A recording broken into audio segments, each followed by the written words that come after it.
The Economist. The story of the European Union begins in 1951 with the formation of the European Coal and Steel Community. France, Italy, West Germany and the three Benelux countries agreed to unify their coal and steel markets, the idea being that economic interdependence would make a return to war, in the words of French Foreign Minister Robert Schuman, materially impossible.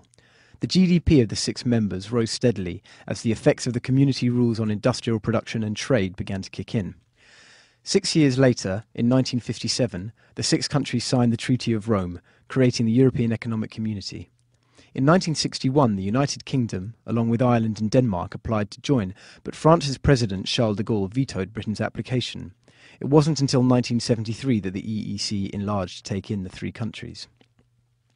In 1979, the first Europe-wide elections to the European Parliament took place. 2 years later, Greece joined the EEC, followed, in 1986, by Spain and Portugal. In 1990, following the fall of the Berlin Wall and the subsequent reunification of Germany, the EEC was extended to cover what had been East Germany. In 1995, Austria, Finland and Sweden joined what was now known as the European Union. The single European currency, the euro, was launched in 1999, with notes and coins entering circulation in 2002.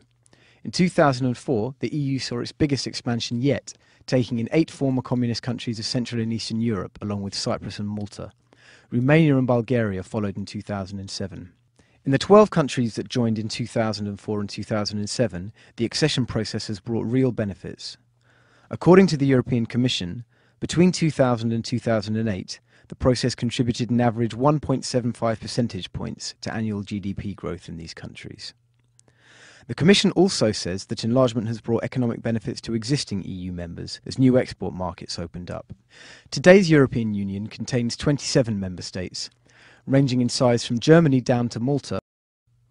Under current rules, in the European Council, where heads of government meet to take decisions, voting rights are awarded roughly in proportion to a country's population, although smaller countries tend to do better proportionately than large ones.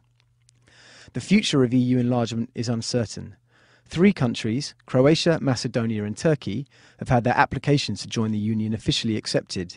Yet many argue that the EU needs more time to digest its recent eastward extensions before it embarks on further serious enlargements.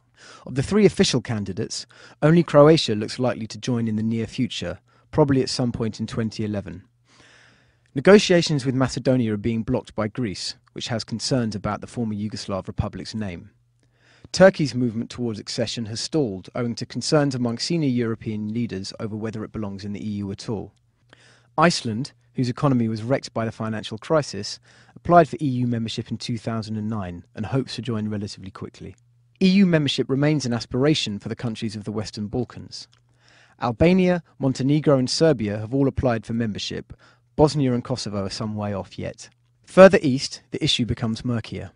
Ukraine, the most important country in the region, is keen on joining, but the EU is deeply wary of extending an invitation to a large, poor country racked by instability and corruption.